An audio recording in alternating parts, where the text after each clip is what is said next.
Hey YouTube, this is Mr. Lufu, and this is going to be a tutorial for shipping costs. I've already made one previously when it comes to mailing out cards and how to make sure that they get there safely, and this is a topic that I think needs to be addressed at some point. So, we're going to go ahead. Trading on YouTube is awesome. I'm sure everyone who's watching this understands that, trading with people is fun. And I personally, I love it a lot. You get to meet all sorts of cool people. However, there are certain precautions that need to be done, especially if you're a newer trader, because I noticed this primarily then, to make sure that not only your cards get there safely, but when they arrive, the receiver doesn't have to pay. I had the idea to do this before, but recently I've hit a string of trades where I have to pay to receive them, and it's just a little frustrating because you work out a trade. I personally pay quite a bit on shipping to make sure it gets there safely, and then having to pay even more kind of takes away some of the fun. You take something that you really should do yourself and then force it on me. So like what really brought upon this video is having to pay $15 in the past week to receive trades. That's not change. It builds up. There's a lot. Anyway, so we're gonna go ahead and go through what sort of things, what defines a letter and what defines a package. The USPS has very specific guidelines for what they define as a letter and what they define as a large envelope, or like a thick envelope, which counts as a package. So we're gonna just go through the sort of things that you do to make sure, and then how you pay postage accordingly. So an envelope for it to be a letter has to be lengthwise and widthwise. So something like this, for example, right? The height must be between. I'm gonna make sure this is on camera, nice and centered. The height has to be between 3.5 inches and 5 inches. So you can see here the height is about 4. So this is a typical envelope. I just picked up. So this is a typical envelope, and so we're going to look at how it fits.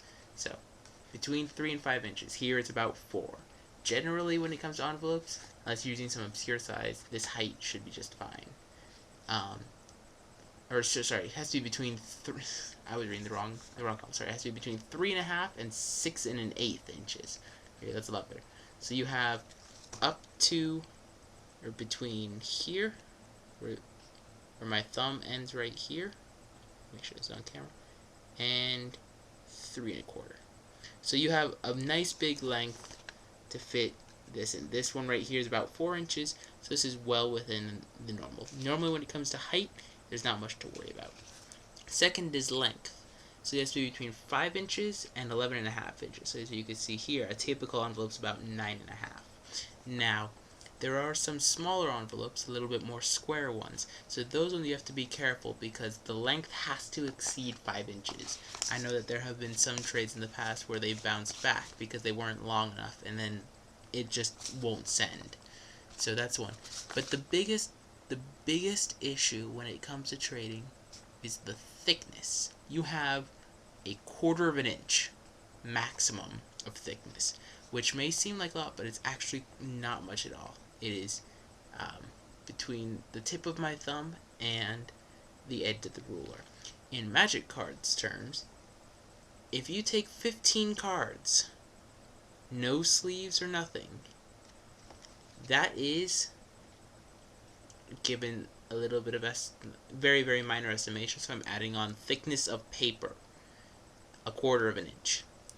So that is, if you're trying to send a pack of Magic cards, which, if you recall, is 15, it will not send because it, along with the thickness of the plastic wrap of the pack and the envelope itself, actually exceeds the 1/4 inch maximum. Now, the reason they set this limit is for 2 reasons. Number one, it comes down to their machining. For those of you who don't know, there's two large, at one point, there's two large wheels that slide the envelope through, and they can withstand a maximum of 1/4 of an inch without anything going wrong. So, if anything goes over, it tends to get caught, it tends to break. It also can't necessarily fit in envelopes holes. That's the other big problem. So that's typically the problem that comes with when mailing out trades on YouTube. So if you exceed that 1/4 of an inch maximum, it no longer counts as a letter, but rather as a large envelope, and then the shipping costs change accordingly. For a letter, one of this size, if it's less than 3.5 ounces, it also qualifies as an envelope and not a large envelope. So when it comes to the 3.5 ounce rule, that's typically not a problem. It takes quite a few magic cards. I weighed them out. It takes, even with sleeves, a good 70-80 cards, or 60-70 cards, sorry, to reach that limit. That's if each individual one is sleeved. So it takes quite a bit of bulk, and by that point you reach the maximum limit, or the maximum thickness limit, than the weight. However, the weight does influence how much postage costs. There is this convenient little tool, I will put a link down to it below, that is on the USPS website when it comes to estimating estimating stamps and how much shipping it's going to cost. Generally, for a typical trade, I'm going from my own experience here, in which I put cardboard and tape, and I seal it up nice and tight, and I put extra tape along the outside, so it's along the heavier side. Not including giant extras ones. Those ones are definitely in package, but where you send maybe 1 or 2 card sleeves with like 5 or 6 cards, something like that. Shipping is normally between 80 cents and $1. So what you can do if you have a scale at home is you can use their their system to see approximately how much you'll pay. Typically what I do is, if I'm using a thin type of cardboard, and this is if I'm only doing it at home, and I am preparing this envelope, hypothetical, I actually go to the post office, but I'll reach that later. So if I'm using a thin, so this is kind of thick, you can see that there's not, I'm trying to bend it, and you can see that there's very little bend, it kind of snaps back. If you're using more flexible cardboard, you might be able to skimp by with 2 44-cent stamps. Notice how even if you put a card, like this is a single card in a top loader in an envelope, it will not be less than 44 cents. You will have to put more than 1 stamp. Stamps are a rising cost when it comes to trade on YouTube, but it's a minor thing if you pay it right, because otherwise when it receives here, the receiver has to pay the difference. That's the cost you don't expect. But paying for stamps right the first time makes for a better trading experience on a whole. So you will never have to put less than 1 44-cent stamp. So that's the biggest thing I want to say is, you have to make sure you get it right. So typically what I do if I'm not going to the post office is I put 2, most normally 3 forever stamps, because that way you're pretty much guaranteed to get it right. Now, when it comes to defining a letter and a package, there's some other things that the USPS also defines.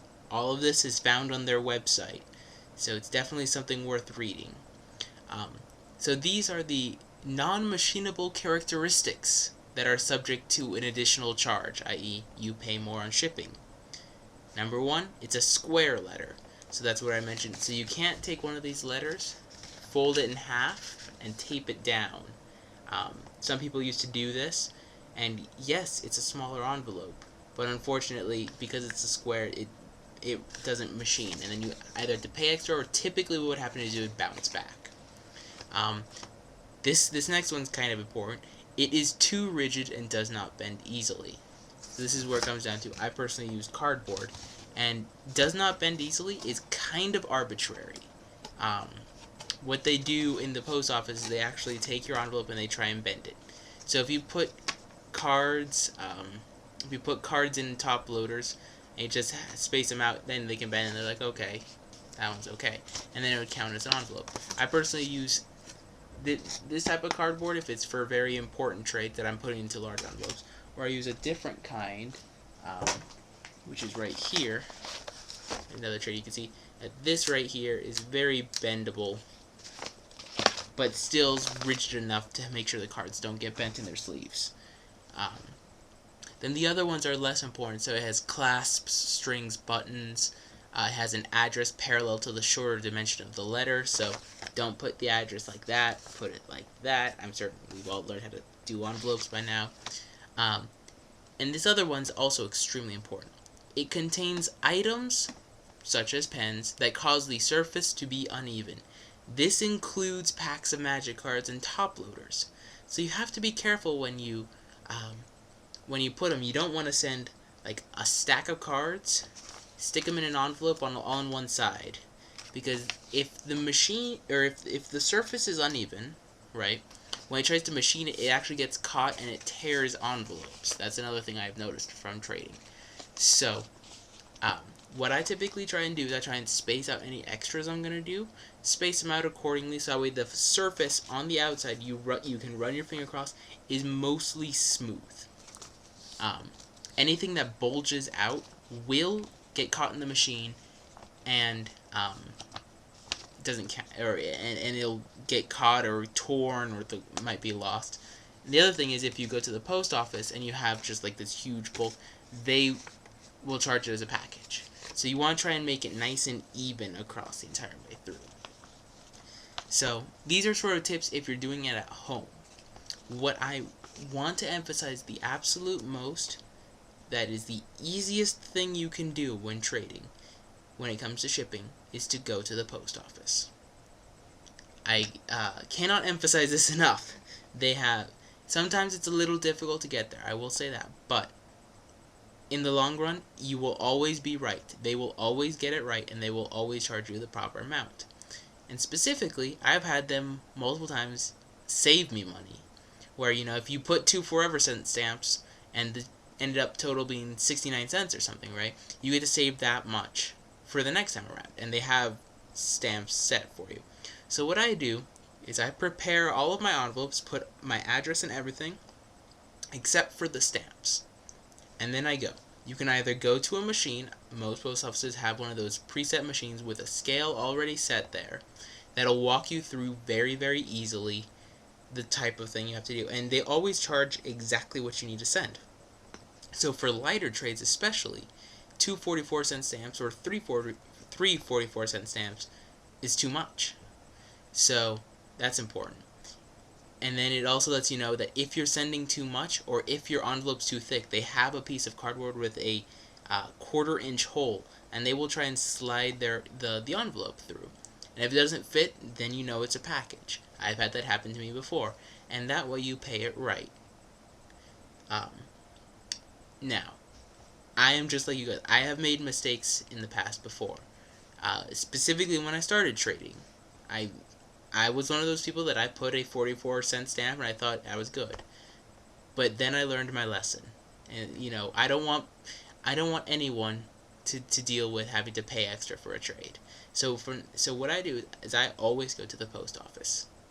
And it's typically pretty easy. You don't even have to go to the post office itself. Some places, like I know locally, there's a supermarket that happens to have a post office location that's even closer to my house than the post office is. So it's a 2 or 3 minute drive, or I typically walk, and you get it all done right, and you get it nice and safety. Another thing when it comes to shipping that I've had some questions about is tracking numbers and insurance. My general consensus is tracking numbers should be for trades over $25 or $30. Kind of depends on what trade. I pick 25 because anything more than that, I think I count that as a big trade, and I want to make sure it gets there safely. So a typical thing you have to do for a large trade is to put some trading confirmation and You can either if they have the number, share it with them, or sorry, if they don't have the number, share it with them. Sometimes I do, sometimes I don't. I check it, and if anything goes wrong, I let them know. But typically, I let them know what the tracking number is when I do it. And then insurance, I only do insurance for anything over $100. So for example, I sent 31 trades in 31 days in a big box. So that box ended up being over $100. So I put an insurance on there and tracking numbers. Again, these are the sort of things you want to take precautions about to make sure. Now, those are kind of the big things I've noticed on YouTube. If you have any questions at all, I would first check out the USPS website. It's actually very, very well done, and it's very easy to walk through. You have to put in some zip codes. I just picked some arbitrary ones. I picked my local one and the one in the house I had in California, and that's a good estimate. You don't really have to pick. It's not a huge difference money-wise when it comes to figuring it out. If you have any questions or else, and hopefully you found this video informative, I recommend, if you're a new trader, check this out. I'm going to make this on my channel page. And please let me know if there's anything I missed. I'm more than willing to take feedback and update this as need be. Hopefully you guys all have a pleasant trading experience on YouTube as I have, and we can keep having a good time. So, thank you guys all for watching. Please rate, comment, subscribe, and yeah, peace.